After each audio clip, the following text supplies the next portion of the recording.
On va donc entamer la première phase du débat des Théo. On en aura un maintenant et l'autre, je vous l'ai dit, après la table ronde sur l'Europe, donc plutôt du coup vers 19h. Ce seront les deux séquences de débat des Théo pour ce jour. Évidemment, il y en aura bien d'autres demain. Et on va commencer par Fatima Yadani pour 4 minutes. Et se prépare, mais il est déjà prêt, Patrick Menucci. Fatima Yadani.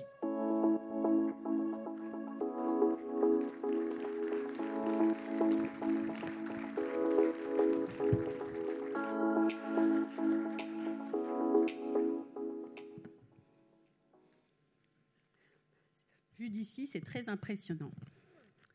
Mes chers camarades, c'est vraiment un grand plaisir pour moi de vous retrouver aujourd'hui à l'occasion de ce 80e congrès du Parti socialiste. Et j'aimerais ici d'abord commencer par remercier l'ensemble des militants qui se sont déplacés de toute la France. Mes remerciements également à Benoît Payan et à tous les camarades marseillais pour leur accueil dans cette belle ville de Marseille, pionnière dans l'union de la gauche. Ce congrès, c'est d'abord l'occasion de confirmer le choix des militants. Un choix clair, un choix clair, celui de reconduire Olivier Faure, que je salue comme premier secrétaire du Parti socialiste, celui de poursuivre l'union de la gauche, sans laquelle, pour paraphraser François Mitterrand, il n'y a point de salut. Car depuis juin dernier, l'espoir est revenu dans nos rangs et dans ceux du peuple de gauche. La NUPES a réhabilité notre culture de l'union, vitale pour pouvoir construire une alternative et pour pouvoir à nouveau gagner. Nous savions que les enjeux de notre congrès seraient multiples. Il devait permettre de mettre au jour différentes options politiques sur les idées et la stratégie, ce qui est sain dans un parti comme le nôtre. D'un côté, nous avions le choix de poursuivre la formidable aventure de la NUPES, de porter une voix singulière et socialiste dans le rassemblement. De l'autre, certains, juste un petit mot, moi je suis militante depuis 22 ans et c'est la première fois que je vois huer des camarades. Mais bon, c'est un point. De l'autre, certains souhaitaient en sortir au risque de nous isoler du reste de la gauche. Ces options ont eu le mérite de la clarté, mais elles n'ont pas empêché l'entre-deux de l'ambiguïté. Mais les militants ont tranché. Ils ont tranché. Et ils ont reconduit Olivier Faure à la tête de notre parti. Ils ont également fait le choix de donner la majorité à cette orientation au sein de nos instances. Et je fais le vœu que ces élections à venir, dans chaque fédération, confirmeront cette majorité. Le fait majoritaire, bien évidemment, ne signifie pas la mise sous silence de notre pluralisme. Les différents textes d'orientation seront justement représentés au sein du Conseil et de nos instances nationales. Et le premier secrétaire aura à cœur, et je n'en ai aucun doute, d'associer l'ensemble des socialistes à la transformation du parti.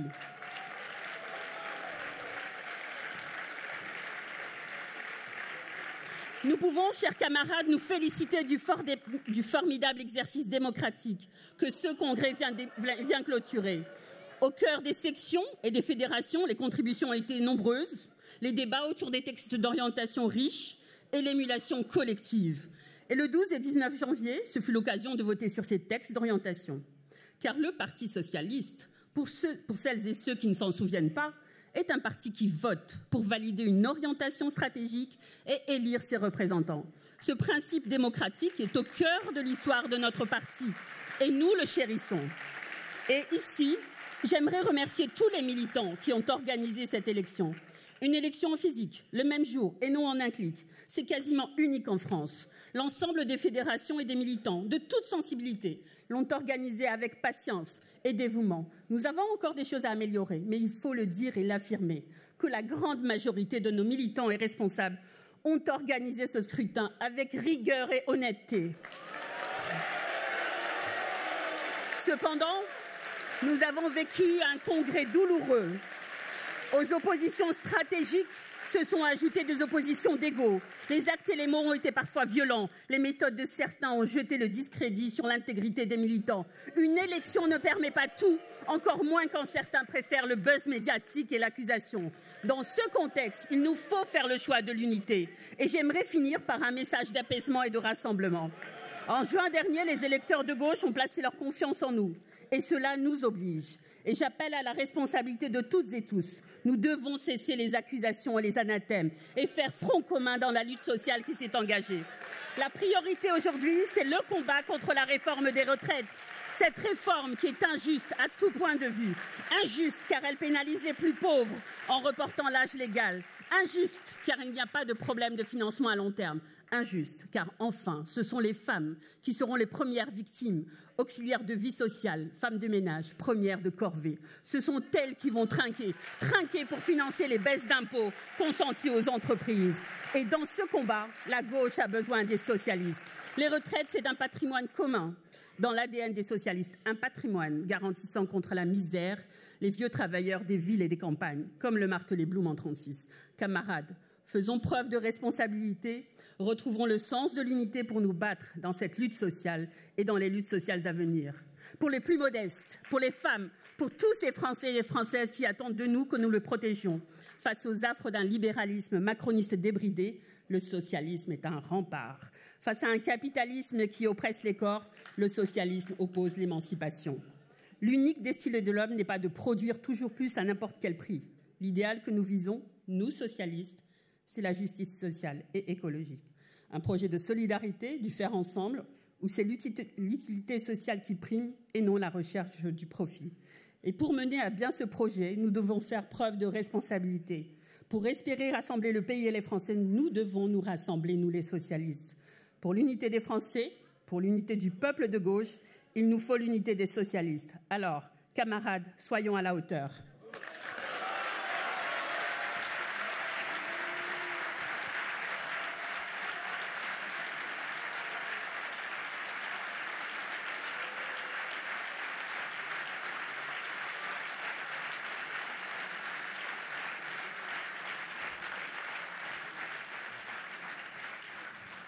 Merci Fatima. J'appelle Patrick Minucci pour 12 minutes. Se prépare Clovis Cassan. Mes chers camarades, si vous voulez faire un congrès de l'UNEF, on peut y aller.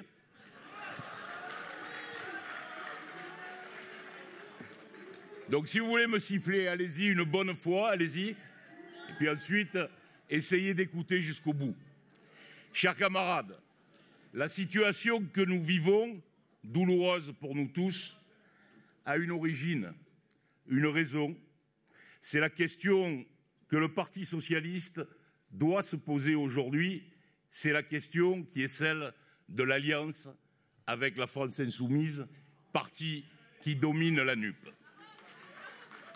Dans les jours qui ont suivi, non mais je préfère vous dire que peut-être ça ne va pas vous faire plaisir ce que je vous dis, mais bon, voilà, gardez votre calme, le congrès est long, on commence, voilà. Écoutez-moi jusqu'au bout, peut-être vous y trouverez un peu de vérité.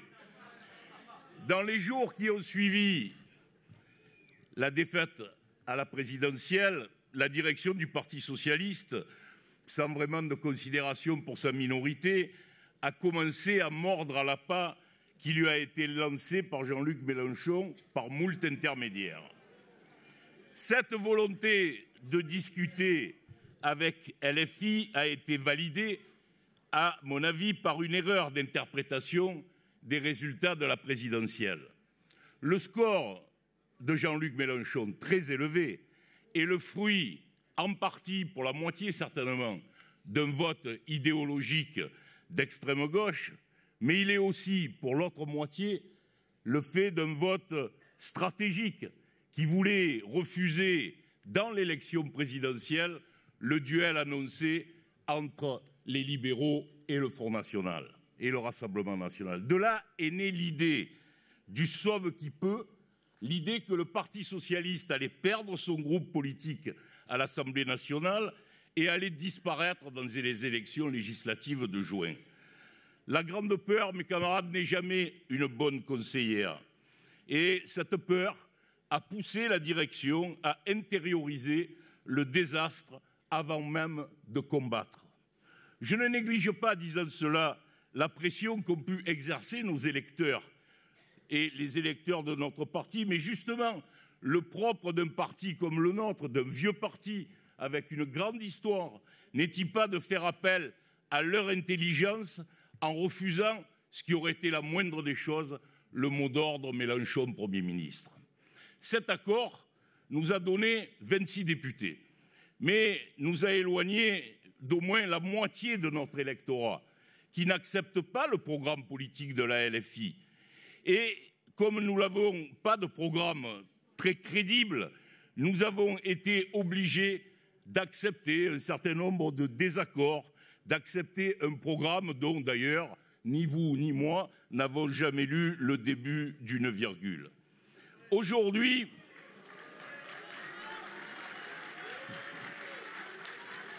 qu'on me le fournisse, je suis preneur, qu'on me le fournisse. Très bien. Qui peut dire aujourd'hui que nous aurions moins d'élus en étant candidats dans 500 circonscriptions? Les quelques candidats qui ont refusé le diktat ont totalisé, sans le soutien du Parti socialiste, 11% des suffrages, alors que c'est le candidat de la LFI qui a apposé sur le bulletin de vote notre cher point la rose. La conséquence de cet accord, c'est la disparition de la représentation parlementaire du Parti socialiste dans de nombreux territoires, et à commencer par Paris, par Marseille et par Lyon. Ces 80 départements où nous sommes absents et ces 65 circonscriptions qui furent des circonscriptions socialistes où nous avons fait élire des insoumis. Beaucoup d'entre nous ont refusé cet accord. Ce n'est pas pour nous, ce n'est pas rien dans la situation actuelle, ce qui s'est passé à ce moment-là. Refusé aussi pour les formes démocratiques qui ont été violées. Un changement de cap aussi profond nécessitait une consultation militante que la direction a refusée, sachant très bien qu'elle ne lui serait pas favorable. Vous avez passé sous silence les conditions idéologiques de la NUP et vous nous avez associés avec des positions qui sont le contraire de ce que nous sommes, sur l'universalisme, sur la République, sur la laïcité. Un moment, je ne dis pas aujourd'hui, je dis à un moment, ces questions-là ont été mises sous le boisseau. Non pas que je crois que quiconque ici, et je vois les camarades dans cette salle, soit en accord avec le programme de LFI. Je sais qu'ici, personne n'est pour le communautarisme politique. Personne n'est pour une laïcité floue. Personne ne pense que structurellement la France est un État raciste ou que structurellement la police est organisée d'une façon anti-républicaine. Non, camarades, je sais que vous ne le croyez pas. Je le sais parce que je vous connais, parce que peut-être pas toi, mais j'en connais beaucoup. Je le sais parce que je vous connais, parce que je sais comment vous avez été formés, parce que beaucoup d'entre vous sont mes amis, où je partage une fraternité avec eux. Donc, je sais cela. Vous l'avez fait, mais vous n'avez pas cru au programme politique de la NUP. Vous avez passé ces conditions sous silence, vous avez accepté le diktat de LFI.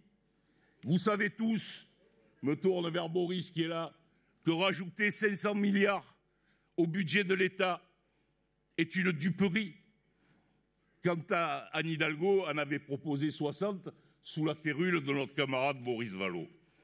Vous savez tous que la retraite à 60 ans n'est pas la position du Parti socialiste, puisque nous avons été dans le statu quo à Aubervilliers. Relisez la motion majoritaire à Villeurbanne et que notre position, c'est celle de 2014, en y remettant ce qui faisait sa qualité, c'est-à-dire le fait qu'il puisse y avoir des gens qui partent à la retraite avec la pénibilité qui a été supprimée par Macron.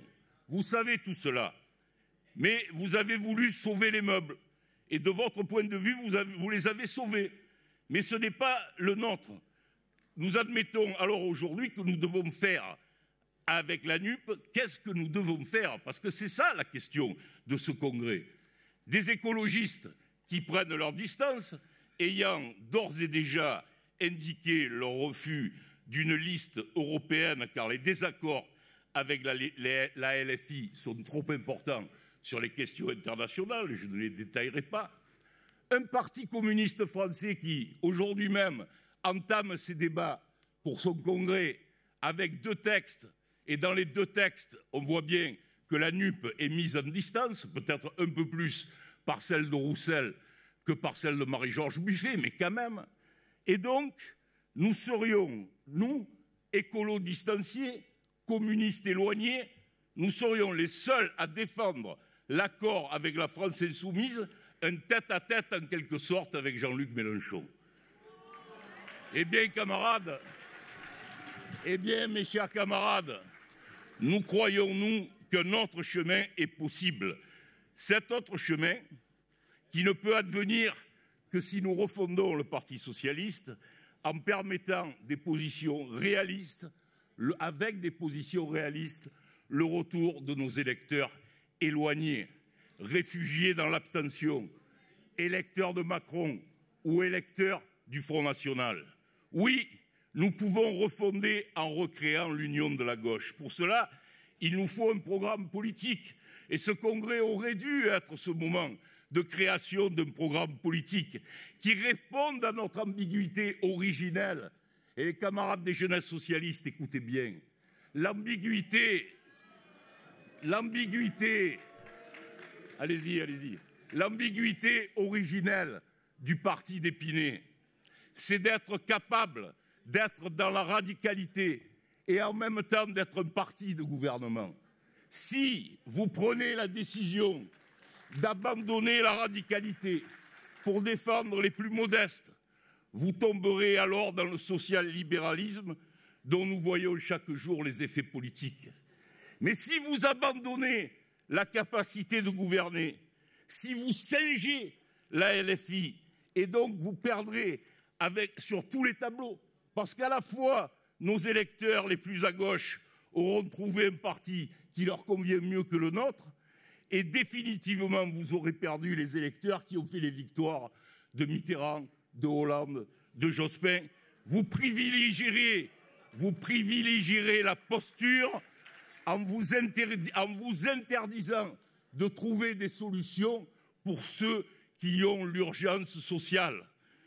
Quand on abandonne notre volonté d'être un parti de gouvernement, il ne reste que la radicalité. Et la radicalité, elle a déjà son parti, vous le connaissez. Quelqu'un croit-il ici que c'est la chasse au barbecue, le déboulonnement des statues, les tenues religieuses à l'école, le combat contre les traditions locales qui nous permettront de revenir au pouvoir? Reconstruisons d'abord l'union de la gauche. Peut-être pourrions-nous d'ailleurs prendre exemple sur le mouvement social actuel qui s'oppose dans l'unité au vu de Macron pour amener la retraite à 64 ans. Tous ensemble, ils sont capables d'accepter leurs différences. Est-ce que quelqu'un a entendu la CFDT siffler dans la manifestation du 19 janvier parce qu'elle est pour la retraite à 62 ans? Non. Et est-ce que quelqu'un pense que ce n'est pas cette capacité réformiste de la CFDT qui permet au mouvement social d'être si puissant et d'avoir une force si grande aujourd'hui? C'est ce modèle-là, un programme qui doit désormais conduire le Parti socialiste à refonder l'union de la gauche. Alors, chers camarades, au point où nous en sommes, je vous voudrais poser fraternellement une question à Olivier et à Nicolas. Je sais, les amis, vous cherchez un accord. Vous cherchez à nous faire sortir de la situation ubuesque dans laquelle nous sommes. Vous voulez cela, je le pense sincèrement. Mais je n'ose imaginer, en tout cas mon courant ne pourra pas l'accepter. Je n'ose imaginer que cet accord soit dépourvu d'un socle politique. Pour nous, le socle politique, c'est d'abord la question de l'union de la gauche appuyée sur un programme tel qu'il a été construit par le Parti socialiste au cours des années, qu'il se soit appelé le programme commun, qu'il se soit appelé le programme de Martine Aubry, celui de François Hollande. Si j'écoute le premier secrétaire Olivier, la NUP est indépassable. Il dit même, je l'ai lu dans mon journal préféré, La Provence, il dit même que les partis sont mortels. Et j'entends quand il le dit que nous sommes mortels, laissant la porte ouverte à un dépassement du Parti socialiste qui n'est exprimé nulle part. Pour nous, ce dépassement-là, évidemment, ça serait non. Mais j'entends aussi dire que la NUP est un simple intergroupe parlementaire. Je voudrais, mes amis, une clarification. Parce que si le cessez-le-feu est souhaitable, il ne règle pas entre nous le gouffre idéologique. Et je crois que nous devons, à ce congrès, de nous exprimer clairement sur ces questions. Et alors, effectivement, la question d'un cessez-le-feu, d'un accord, d'une collégialité dont on parle, pourra venir. Si la NUP est le cadre indispensable, c'est la certitude du remplacement de la gauche par l'extrême gauche. Camarades, j'en termine. Regardons l'Europe. Regardons plus loin. À Marseille, Patrick, on peut regarder au-delà. Tu as 14 minutes. Je finis. À Marseille, on peut regarder au-delà de la mer. Quand les sociodémocrates assument en Europe, ils gagnent. Devant nous, nous avons des exemples. La gauche de gouvernement, elle est mortelle. Regardez le PASOK. Il est mort. En match, il y a eu un match en Espagne entre l'extrême gauche et la gauche. Et on ne parle plus de Podemos. C'est nous qui gouvernons. C'est donc simplement ce que je veux vous dire. J'ai un mot. C'est simplement... Non, mais je sais que ça va. C'était 15 minutes. 15 minutes. Allez, on est à 14 minutes. Non, mais je termine. Non, mais tu termines. Alors, tu termines vraiment. Non, mais tu permets? Non, je permets pas. 14 minutes. Tu te tais, maintenant, ça suffit. Allez, conclue. Ça suffit. Conclue. Broussy, j'espère que tu vas plus être élu pour diriger le Conseil national. Parce que, alors, pardon, hein, le match qui est devant nous, mes chers camarades, que vous soyez d'un courant de nord, que vous criez pas, que vous soyez jeune ou pas, très honnêtement, la seule façon de nous en sortir, c'est d'être nous-mêmes. Et je vais vous dire un truc, c'est très simple. Nous-mêmes, ça s'appelle socialiste.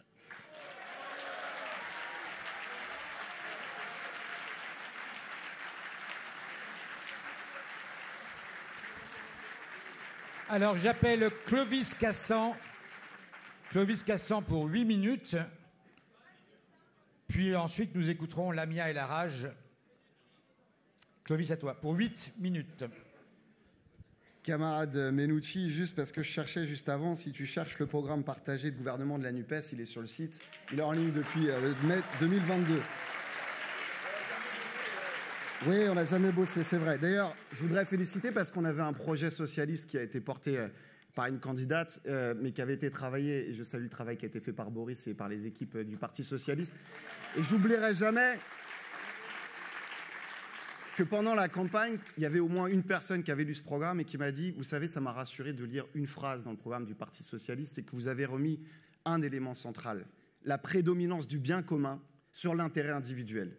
Vous êtes revenu dans la famille de la gauche, celle qui définit le collectif comme étant notre base, la base de la construction de notre société. » Hier, excusez-moi cette petite parenthèse individuelle, je déjeunais avec ma mère qui me disait « Elle n'est plus socialiste comme bon nombre de socialistes, mais elle a le cœur à gauche comme bon nombre d'anciens socialistes. » Et elle me disait « On est quand même bien malheureux pour vous et on est bien malheureux pour toi. » Et je suis entré dans cette salle, dans une salle un petit peu calme, un débat sur la jeunesse où le public était assez calme, et tout d'un coup, j'ai entendu des huées, des applaudissements, et je me suis rappelé que nous autres socialistes, on a quand même du mal des fois à sortir de notre petit cadre et d'oublier que notre haine, nos ennemis ne se situent pas dans cette salle.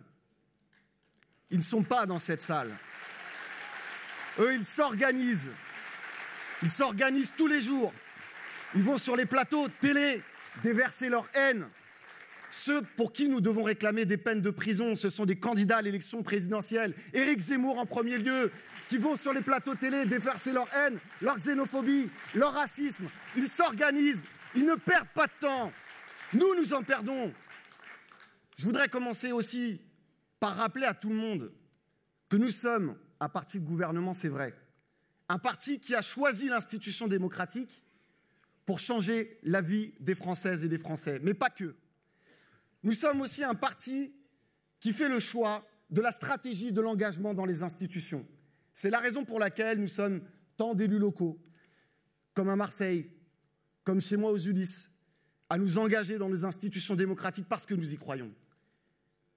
Mais faire le choix des institutions, ce n'est pas renoncer à la radicalité, c'est porter un projet de société devant le débat démocratique.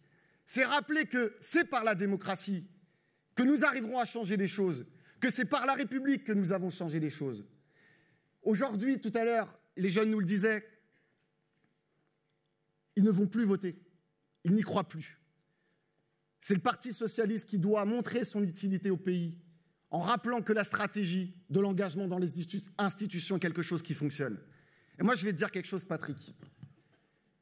Effectivement, au Parti socialiste, on débat souvent de l'âge de la retraite et on n'a pas tous les mêmes idées, les mêmes pensées. Moi, je suis encore socialiste et je suis au Parti socialiste depuis que je suis en âge de voter. Et moi, je suis pour la retraite à 60 ans. Et je suis pour la retraite à 60 ans. Et oui, ça fera l'objet d'un débat, bien entendu. Par contre, il faut apprendre effectivement à travailler ensemble. À travailler ensemble si ça ne t'ennuie pas. Et là où je ne comprends pas un certain nombre de positionnements dans ce congrès, c'est que je me souviens d'une parole qui était celle d'Hélène. Tu m'en voudras pas de te citer, Hélène, dans ton discours à Villeurbanne, où tu disais que la responsabilité du premier d'entre nous, le premier secrétaire, c'était de ramener à la vieille maison, mais je lisais là-dedans, dans Vieille Maison, dans nos combats communs, les socialistes qui sont à la France insoumise et qui sont à Génération. Toutes celles et tous ceux avec lesquels aujourd'hui nous avons construit un projet pour une élection législative et un projet de reconstruction de la gauche dans ce pays. Parce que notre ennemi, il ne se situe pas à notre gauche, il se situe à l'extrême droite, il s'organise, il sait faire, et il a les médias, il a l'argent. Nous devons aller le chercher. Je ne peux pas accepter que dans ce pays, des gens se fassent tirer dans le dos en plein Paris par des milices d'extrême droite que nous avons foutus dehors et qui reviennent aujourd'hui nous dire droit dans les yeux, nous nous préparons et nous l'aurons ce pays. Nous ne pouvons pas l'accepter. Alors moi, je n'ai pas d'ennemis à gauche. Moi, je suis prêt à travailler avec tout le monde. Et le Parti socialiste doit montrer que la gauche n'est pas là pour être utile au Parti socialiste, mais que le Parti socialiste doit être là pour être utile à la gauche.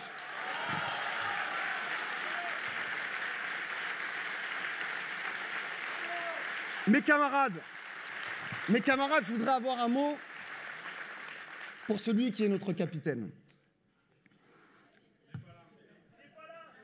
Tout à l'heure, un jeune a parlé de l'armée, de la position du Parti socialiste sur l'armée. C'était très intéressant. Je ne vous cache pas que j'étais assez surpris, mais toujours est-il que, capitaine, vous pensez armée, moi je pense football. Et ce n'est pas parce qu'on est à Marseille, parce que tout le monde le sait, je suis un vrai supporter du Paris Saint-Germain, et donc c'est tout particulier pour moi de parler aujourd'hui. Et s'il y a bien un moment où vous pouvez me huer, c'est maintenant. Paris est magique pour toujours. Et c'est au moins un point d'accord que j'aurai avec la personne qui passera après moi sur cette tribune. Maintenant, je voudrais vous dire que si nous devons regarder en deux mots le constat de notre action, et je n'en appelle à notre humilité, après le congrès d'Aubervilliers, nous étions quelques-uns à avoir accompagné Olivier dans une manifestation, et j'ai souvenir des sifflets, j'ai souvenir des insultes, j'ai souvenir des menaces physiques. Ben, si vous voulez, vous avez même le droit de pleurer. Mes chers camarades, ça c'est un constat qui vaut mieux que tous les débats, si tu veux. C'est un constat qui vaut mieux que tous les débats que nous pourrons avoir. Nous ne sommes pas là que pour être des gestionnaires. Nous sommes là pour incarner un nouveau projet pour notre pays, pour la gauche, pour la République française, mais surtout pour un avenir meilleur. N'oublions jamais, mes camarades, que si nous avons franchi les portes du Parti socialiste un jour, c'est parce que nous sommes tous conscients que l'extrême droite est un danger, mais nous sommes aussi conscients que nous avons construit un modèle économique, un modèle de société complètement absurde. Il fallait quand même être complètement idiot pour construire un modèle économique qui repose sur une énergie fossile, qui par essence n'est ni renouvelée ni renouvelable. Nous ne pouvons pas imaginer que ce que certains ont appelé le progrès se limite à la dépossession du plus grand nombre d'entre nous pour favoriser une petite élite qui détruit notre environnement, qui casse nos services publics derrière ces argumentaires pour la privatisation et qui aujourd'hui s'en attaque à nos retraites. Le combat que nous devons mener, il est face à cela. Le libéralisme, qui est le marchepied de l'extrême droite et qui lui prépare le travail et le pouvoir pour les prochaines élections. Si nous n'y prenons pas garde, et c'est là que j'en appelle à notre responsabilité collective, mes camarades, au lendemain de ce congrès, ce n'est plus des huées, des quolibets et des applaudissements qu'il faudra, c'est du travail pour donner à ce pays un projet capable de faire gagner la gauche. Merci à tous.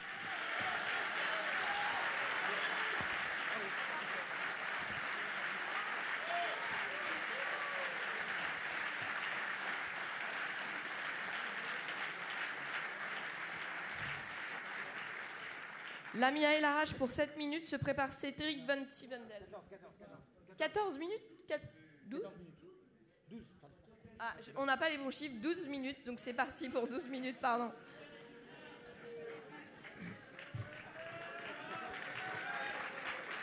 Oui, t'as raison, Clovis. Ça nous fait déjà un point d'accord. Paris est magique, bien évidemment. Chers amis, chers camarades, quel plaisir d'être avec vous ce week-end à Marseille, cette belle ville gagnée de haute lutte par l'union de la gauche, telle qu'on a toujours su la construire pour défendre nos idéaux et telle que nous la mettons déjà en œuvre partout sur nos territoires. Un grand merci aux camarades de la Fédération des Bouches-du-Rhône qui nous accueillent et qui sont mobilisés tout ce week-end pour nous accueillir. Un grand merci aussi à toutes celles et ceux qui ont permis à Refondation de vivre cette très belle dynamique dans le cadre de ce congrès. Et merci à tous les militants qui ont fait vivre le débat ces dernières semaines. Après plusieurs mois de campagne intense sur l'ensemble du territoire, où on est allé à la rencontre des militants partout pour débattre, échanger, s'opposer parfois, voici venu le temps de conclure cette phase du congrès et en responsabilité d'acter ensemble notre action commune et ce qui doit nous guider pour les 3 prochaines années. À quoi sert ce congrès ? C'est souvent par ces mots qu'on a démarré nos débats, et c'est par ces mots que nous devons débuter notre discussion aujourd'hui. À quoi sert ce congrès ? On ne peut répondre honnêtement et en responsabilité à cette question que si nous sommes en capacité de contextualiser le moment dans lequel il s'inscrit. Nous sommes probablement à un tournant historique à plusieurs échelles. Le monde est plus que jamais fracturé. 5% de la population mondiale détient plus de 90% des richesses. Plus que jamais, les inégalités se creusent, notamment entre le Nord et le Sud. Plus que jamais, les autocraties prospèrent. Nous devons donc être conscients que la démocratie et la justice sociale sont ce qu'il y a de plus précieux à préserver quand on est socialiste. L'Europe aussi est fracturée. Nous n'aurions jamais cru que la guerre puisse de nouveau frapper en Europe. Et nous devons impérativement réaffirmer notre attachement à l'Union européenne et renforcer sa construction. L'Union européenne a été créée en tant qu'outil de paix et plus que jamais, cette construction et cet objectif doivent être poursuivis. L'Europe de la défense, un statut social européen commun, une réponse commune face aux grandes crises en cours et aux grands défis qui nous attendent, voilà ce qu'il faut défendre quand on est socialiste. Et enfin, notre pays est plus que jamais fracturé.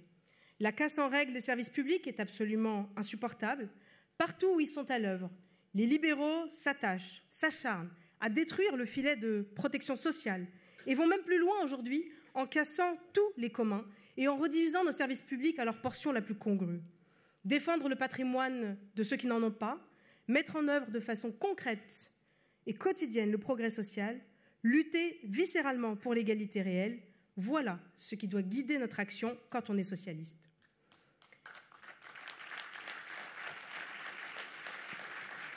Les grands défis qui nous attendent doivent nous poser des questions très concrètes. Aurons-nous encore une planète vivable demain? Acceptons-nous encore que des gens meurent en Méditerranée ou dans la Manche simplement parce qu'ils veulent vivre? Laisserons-nous nos enfants encore désespérés de n'avoir aucune perspective au motif qu'ils seraient conditionnés par leur milieu social ou le territoire où ils sont nés? Allons-nous laisser l'extrême droite s'installer inéluctablement dans les têtes, dans les cœurs et dans les votes des Françaises et des Français?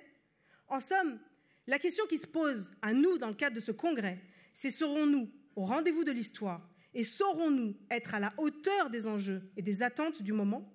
Car c'est toujours ce qu'a fait le Parti socialiste, redonner de l'espoir, construire les jours heureux et changer la vie. Alors, camarades, c'est avec beaucoup de solennité que j'appelle chacun de nous à prendre conscience de notre responsabilité collective qui s'appuie sur nos responsabilités individuelles et nul ne peut s'en exempter. Malheureusement, lors de ces 5 dernières années, le PS n'a pas su réussir un chemin de reconstruction, de réflexion, de travail, de proposition qui lui permettent de redevenir cette force propulsive du progrès social et donc d'incarner l'alternance politique dont nous avons tant besoin. Notre réalité, c'est que nous sommes confrontés à une situation où nos concitoyens considèrent qu'il n'y a pas d'offre crédible à gauche pour gouverner le pays. Et ils sont prêts, pour cela, à se jeter dans les bras de l'extrême droite. Nombre de nos électeurs ne nous choisissent plus, car nous les avons déçus, trahis ou abandonnés. Et notre réalité, aujourd'hui, est qu'il y a plus de socialistes à l'extérieur du Parti socialiste qu'à l'intérieur. Beaucoup de nos camarades, beaucoup de nos amis ont fait le choix de nous quitter ou d'attendre que nous soyons de nouveau à la hauteur de l'histoire de notre parti. Donc il est temps de leur dire de revenir réfléchir, travailler, nous renforcer. Camarades, revenez avec nous à la maison. Nous avons besoin de vous.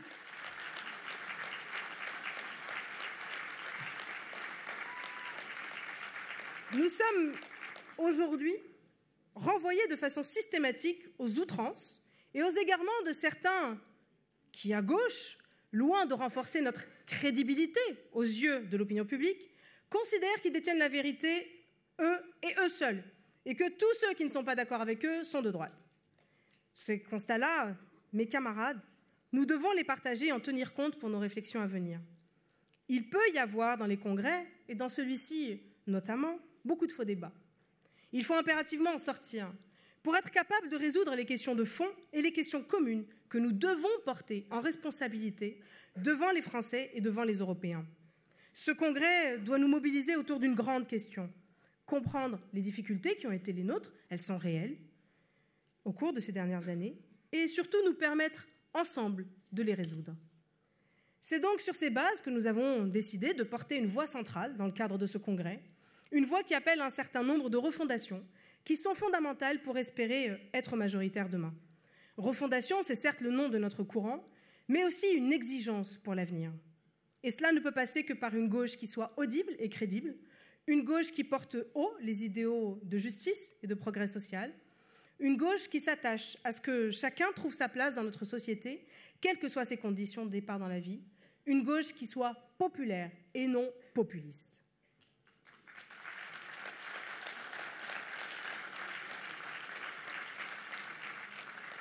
Alors, je vais le dire de façon très claire, non, le Parti socialiste n'est pas mort. Il est ancré dans de très nombreux territoires où il mène des politiques au service du bien commun. Ce que nous n'avons pas su faire ces 5 dernières années, c'est intégrer ces politiques locales qui changent concrètement la vie des gens dans nos réflexions et dans nos travaux, et plus globalement dans un logiciel global qui est celui du socialisme du XXIe siècle. Le temps est venu de repenser, le temps est venu de travailler à construire et incarner l'alternative. C'est ça le cap, c'est ça notre ambition, c'est ça notre perspective. Il faut donc commencer par une refondation de l'économie et des rapports sociaux pour redonner au travail sa centralité, en permettant à chacun de disposer d'un emploi rémunéré de façon juste pour une vie digne, avec comme objectif non pas la croissance sans fin, mais une nouvelle prospérité humaniste, pour lutter contre les inégalités, pour prendre en compte l'espérance de vie en bonne santé et prendre soin de toutes et tous, et ce, à tous les âges de la vie.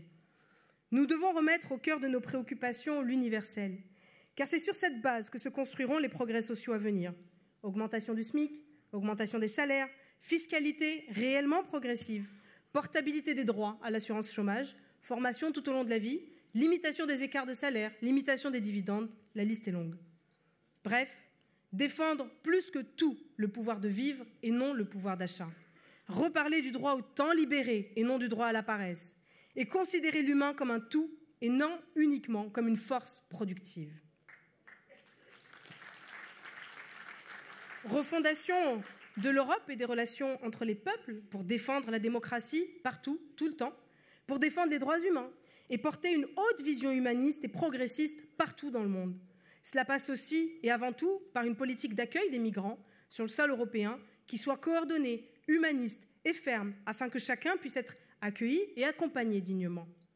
Nous devons considérer que les enjeux climatiques sont mondiaux et globalisés et méritent une réponse internationale, notamment avec la reconnaissance des crimes d'écocide qui puissent être jugés devant le tribunal pénal international.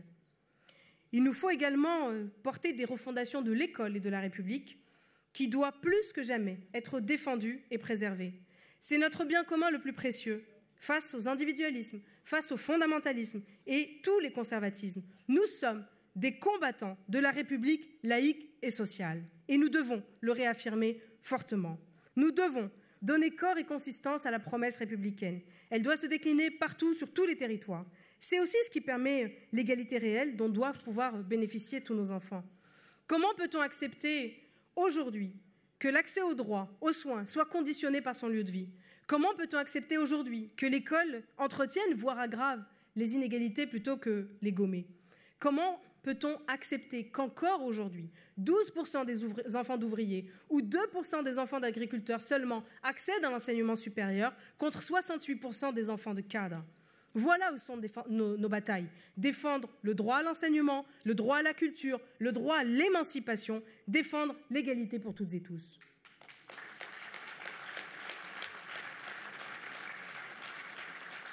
Nous devrons également refonder la gauche qu'on aime, celle qui nous anime, celle qui fait que nous sommes des militants socialistes, celle qu'on doit faire vivre dans nos territoires, dans nos engagements, dans nos actions. Nous devons permettre aux militants de s'engager davantage en les écoutant, en prenant en compte réellement leur voix, en les associant grâce à une refondation de nos statuts. Nous devons également engager une révolution féministe de notre parti, et là-dessus, j'ai cru comprendre que tout le monde se retrouvait.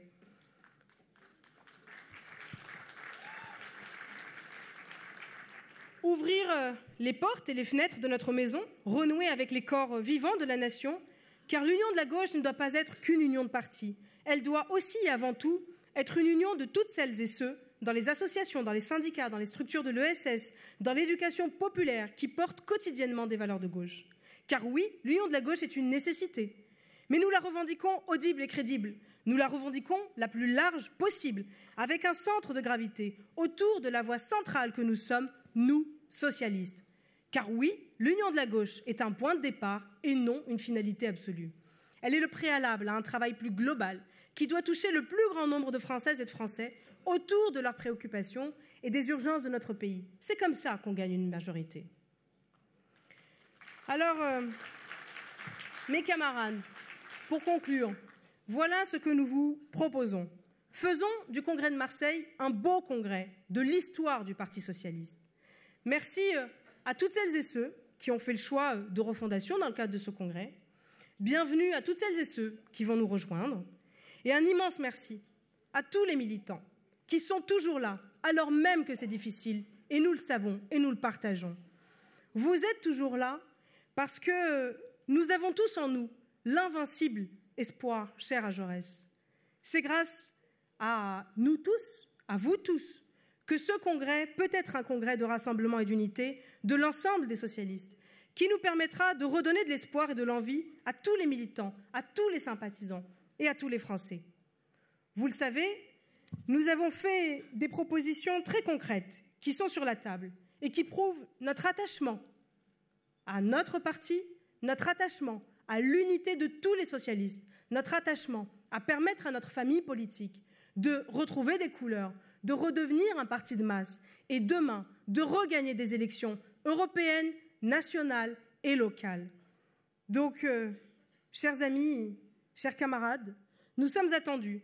Seule notre unité peut redonner l'espoir au retour des jours heureux. Et pour notre part, nous y croyons. Je vous remercie.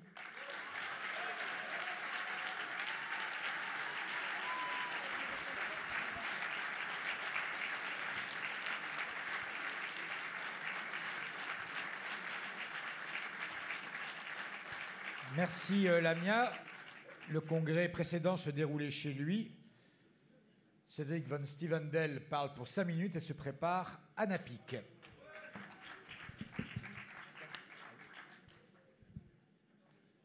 Une fois c'est 5, une fois c'est 8, c'est pas grave, on va voir comment on gère. D'abord saluer bien sûr le maire de Marseille, cher Benoît, saluer Hélène Geoffroy, ma voisine de Vaux-en-Velin, et puis Nicolas et notre premier secrétaire, cher Olivier. Le 12 janvier dernier, c'était mes premiers vœux en tant que maire de Villeurbanne à la population, vous savez, à cause du Covid. Et j'ai cité en conclusion Corinne Morel-Darleux. Démontrons qu'il est possible de s'inquiéter du monde tout en s'en émerveillant. Bon, là, je dois avouer que je suis plutôt en train de m'inquiéter du monde tout en m'en désespérant. Et je crois que vous êtes nombreuses et nombreux dans cette salle à être dans le même état d'esprit. Mais, celles et ceux qui me connaissent, je suis un éternel optimiste. Certains me disent même que ça fait de moi un bisounours, mais c'est pas grave, j'assume. Alors, avec vous, je vais essayer de tracer ce chemin pour retrouver notre capacité d'émerveillement. D'abord, d'où revenons-nous ? 2017, un parti exsangue, une dérive en marche, où nous avons perdu des plumes, bien sûr, des camarades aussi, mais surtout la confiance des Françaises et des Français. Partout dans nos fédés, des femmes, des hommes, des militantes, des militants socialistes se sont relevés les manches. Dans le Rhône, par exemple, Sylvie Guillaume, notre députée européenne, Yann Krombeck vous diront dans quel état était la vieille maison, ouverte à tous les vents, mais surtout au bourrasque de la colère et bientôt au vent faible de l'indifférence.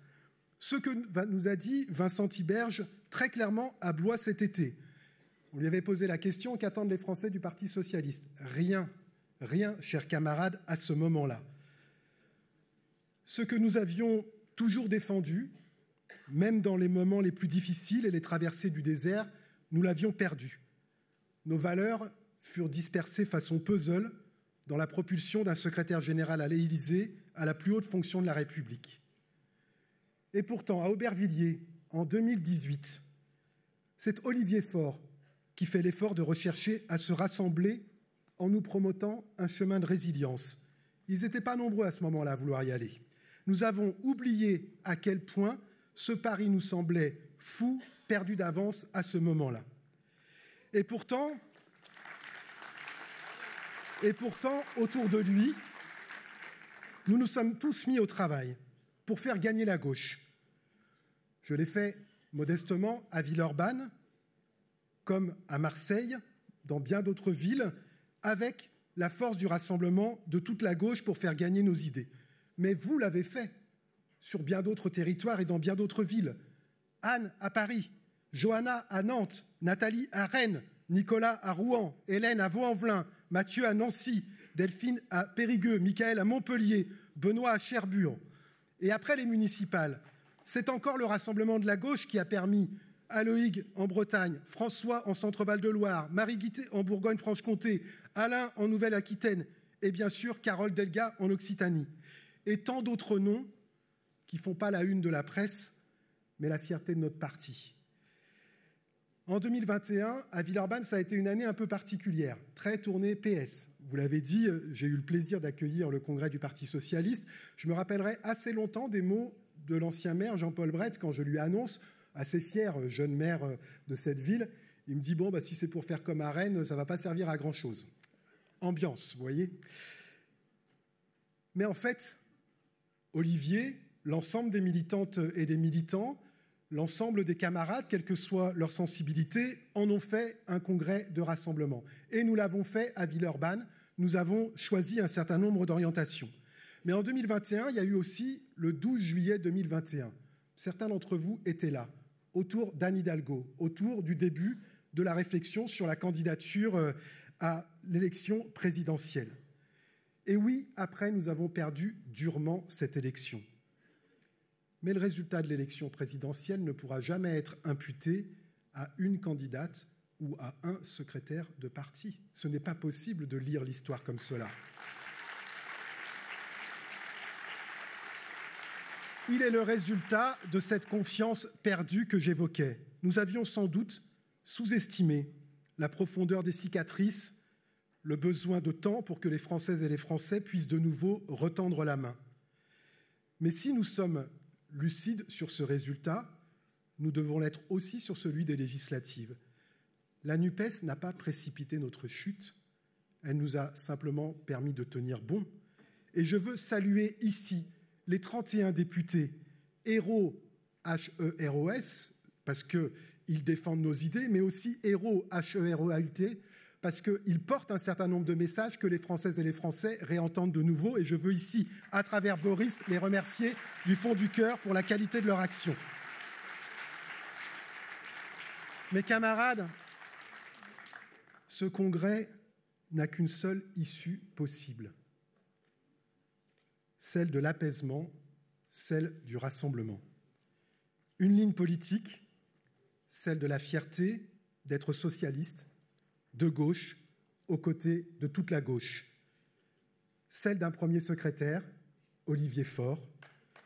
Celle d'une équipe, toutes celles et ceux qui sont prêts à continuer de faire de notre parti soit digne de son histoire et sûr de son avenir. Que notre vocation reste de transformer la vie. Que notre boussole soit la justice sociale et écologique. Toutes les victoires commencent par des mains tendues. Le texte que je défends, que nous défendons, continuera de tendre la main parce que nous sommes socialistes.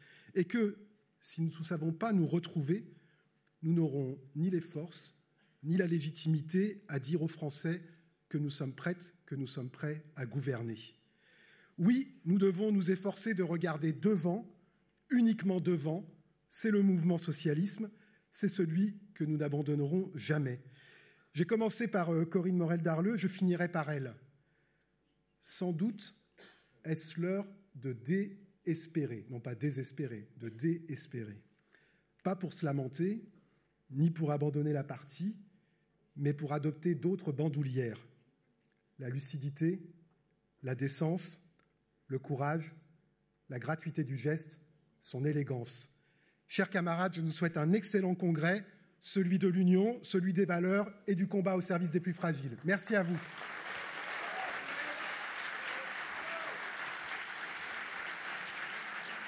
Merci Cédric. Anna Pic, députée de la Manche, pour 4 minutes.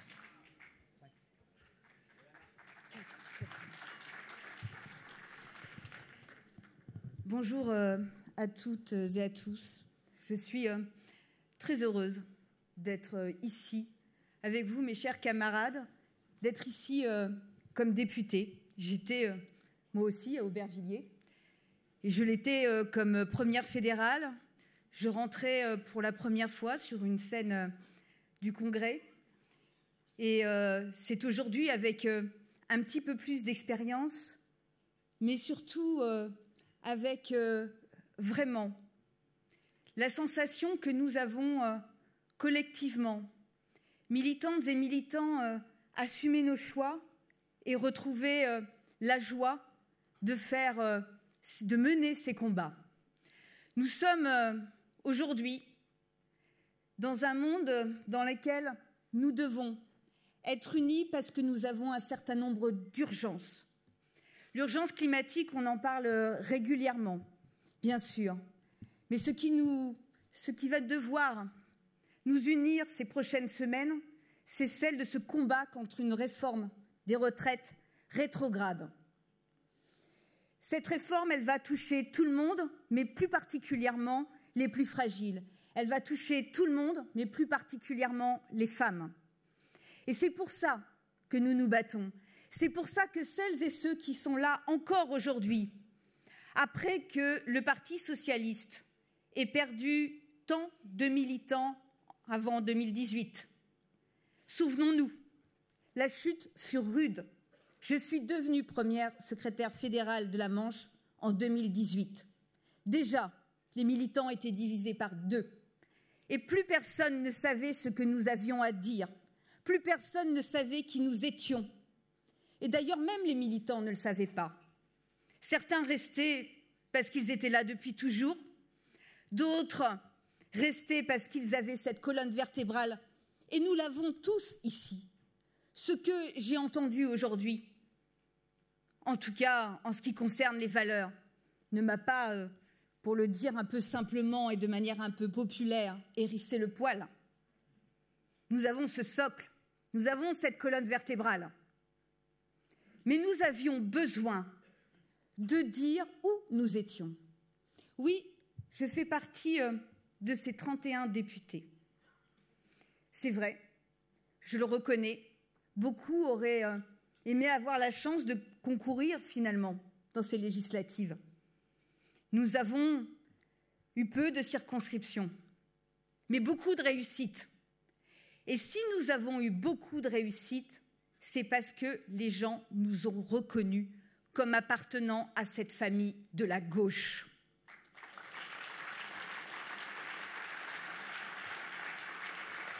En 2018, une militante, pourtant militante depuis de nombreuses années, est venue me voir et m'a dit « Mais Anna, c'est quoi finalement ce qui définit la gauche?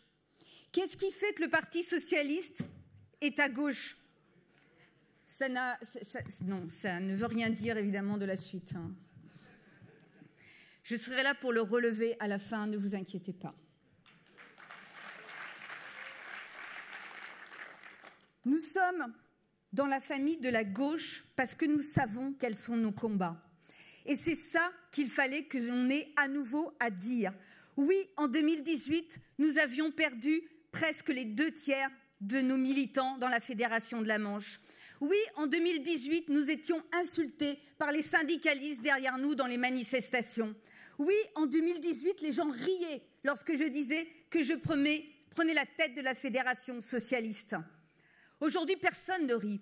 Aujourd'hui, fièrement, lors de la dernière manifestation contre la réforme des retraites, nous aborderions enfin à nouveau le logo du Parti socialiste sur nos vestes.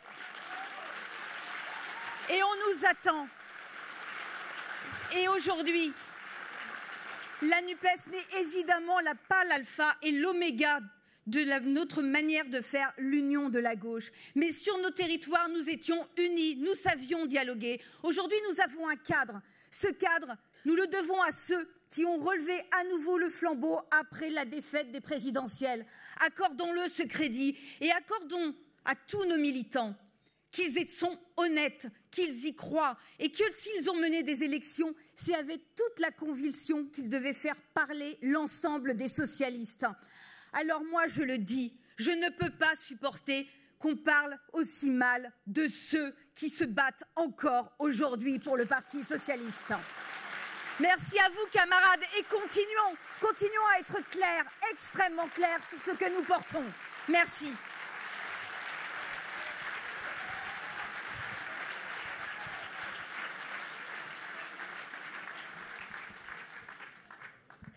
Merci, Anna.